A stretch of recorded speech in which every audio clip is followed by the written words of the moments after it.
สวัสดีพี่น้อง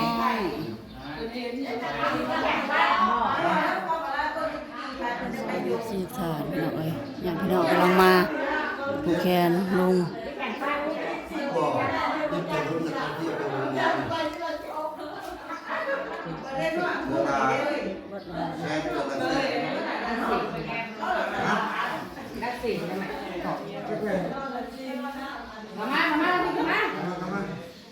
มากันเรียนแล้วก็ลุงเนี่ย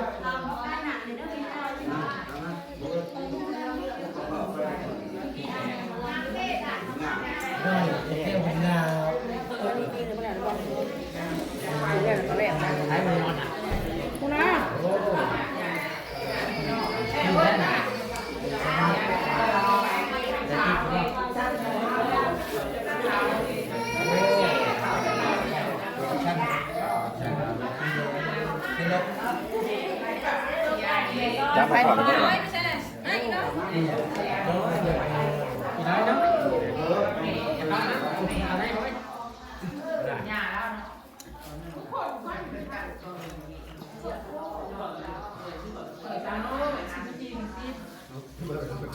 ยาวเลย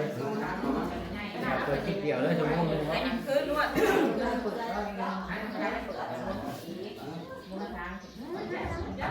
รับเที่ยง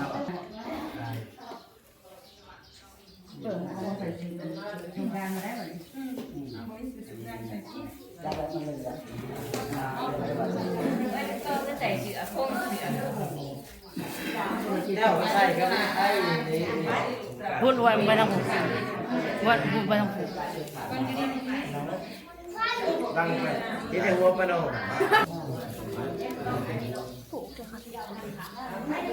ไปกับเขาที่รู้ว่าของพ่อมึงไหนเฮ้ยเนี่ยเราจับอยู่วันหนึ่งกระยางมั้งมันกูบอกแล้วมันบอกไปอย่างนี้นี่กล่าวพระนามวันประกอบเศรษฐีตกไปนี่กันตกเขาจันทันนี่กันทันเขาแก่ทันเขาแก่อะไรเคยนอกลูกหลานและกาได้ปลูกเขาเอาพันหลักต่อปีใหม่และปีเก่ารวงหลักไปแล้วกาเนี่ยบนจุกคนนี้ก็ไล่ไปตามปีเก่า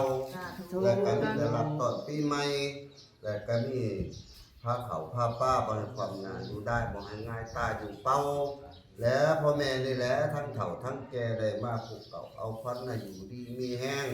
ให้มีอยู่ปากกินแข็งกินเงินให้ได้เงินกินคำให้ได้คำตัวดีต่อไปความเจ็บอย่าสูดได้ความไข่อย่าสูดีมีแต่ความสุขความสบายกายด้วยลูกเด้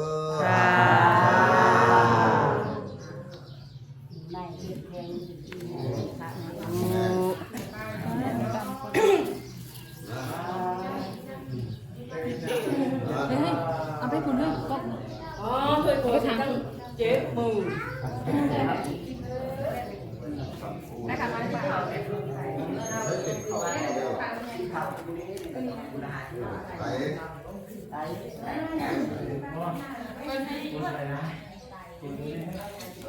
พุ่นไปตาม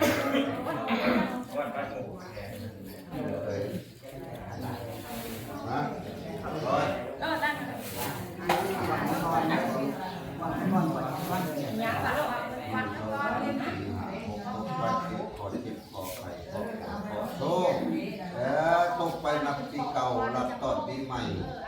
ต่อไปอ้าวตัวนี้ตัวนี้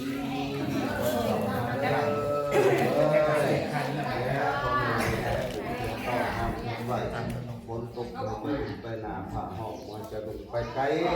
แล้วมาเบิ่งเบิ่งน้องเบิ่งหนุ่มเบิ่งร้านเบิ่งบ้านเบิ่งเมืองนี่ไรป่านี่ไรเด้อ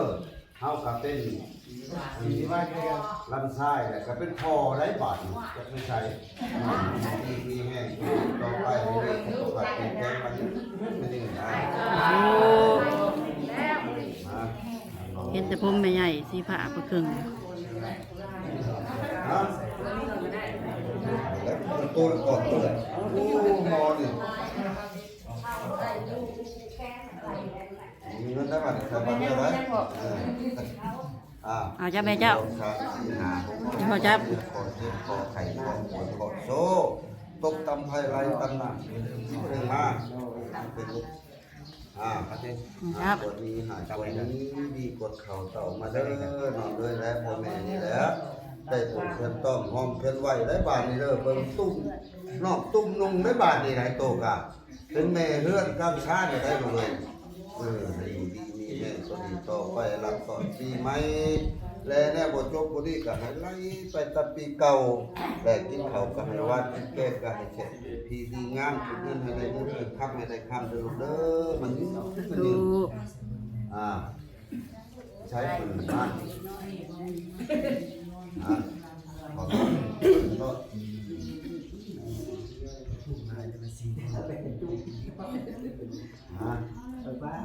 ต่อ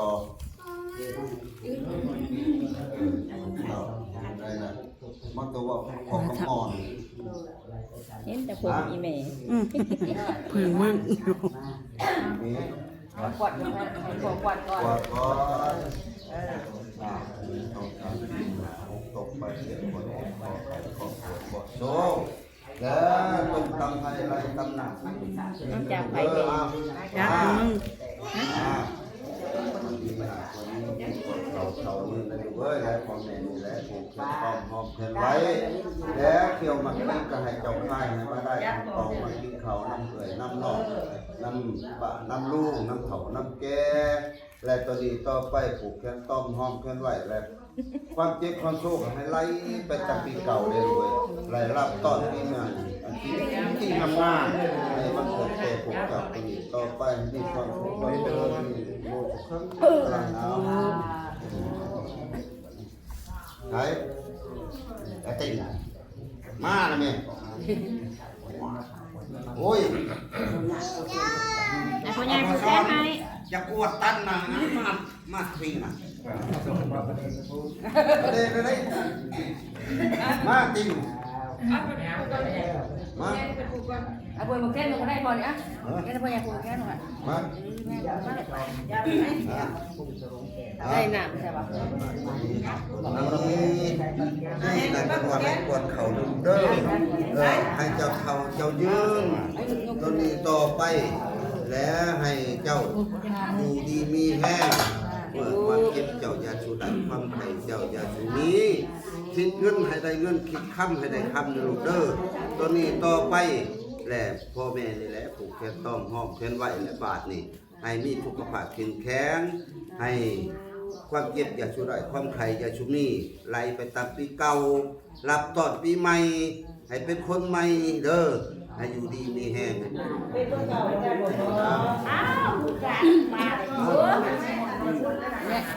ติงอาติง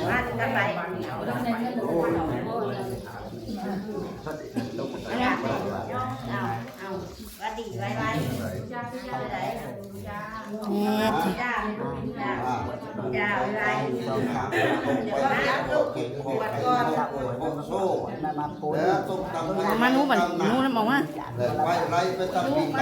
ลูกยืนก็ไม่ได้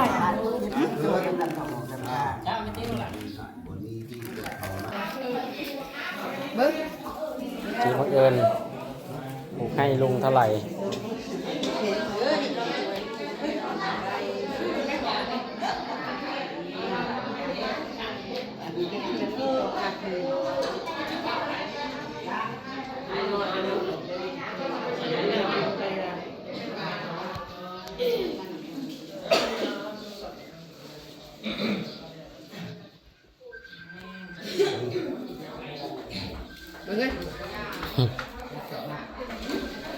โอ้มีหยัดใส่อีก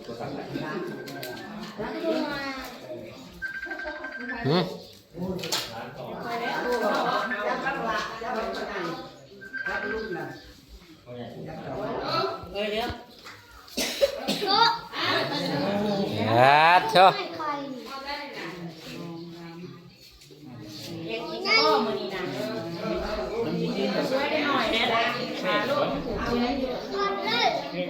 มันทำเอาหน้าหรือเปล่าวะไอ้บังเอิญเนี่ยสร้างภาพเนาะสร้างภาพในจักหน่อยพี่น้องเอ้ยเจ๊บังเอิญไป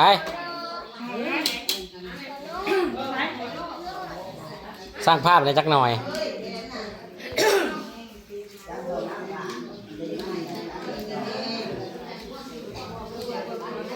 โอ้ยใส่โลดใช้มือโลด500,000เพิ่นว่าพี่น้องเอ้ยคนละ250,000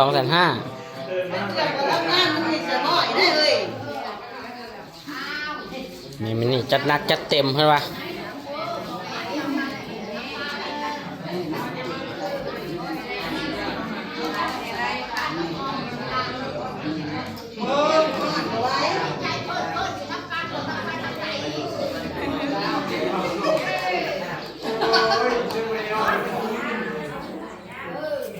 ไม่เอามาให้กล้องอันนี้จะเห็นหลายคนนี่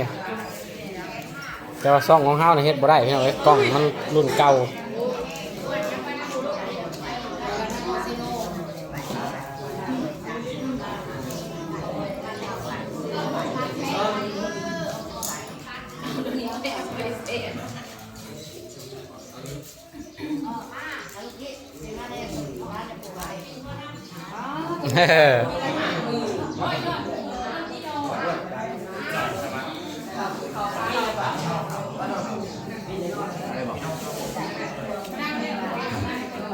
ครับ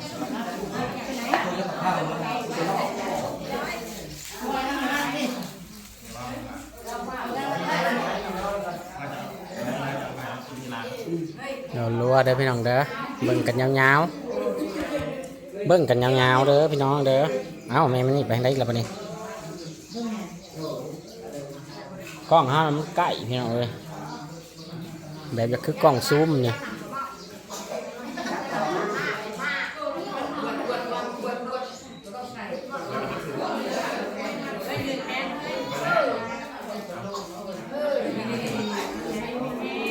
ติดสายผูก100,000พี่น้องเอ้ยคนละ100,000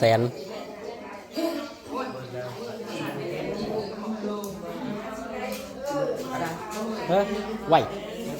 ทุกทีเดี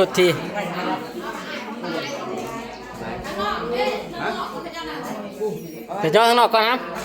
เวลาทางนอกก่อนลูกทางในเพิ่นพันแล้ว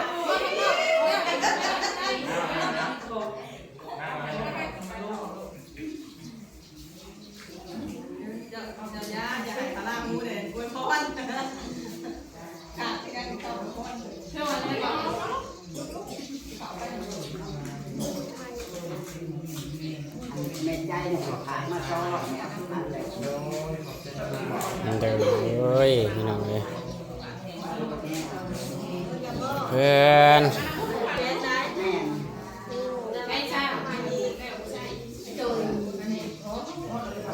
ลูกหลาน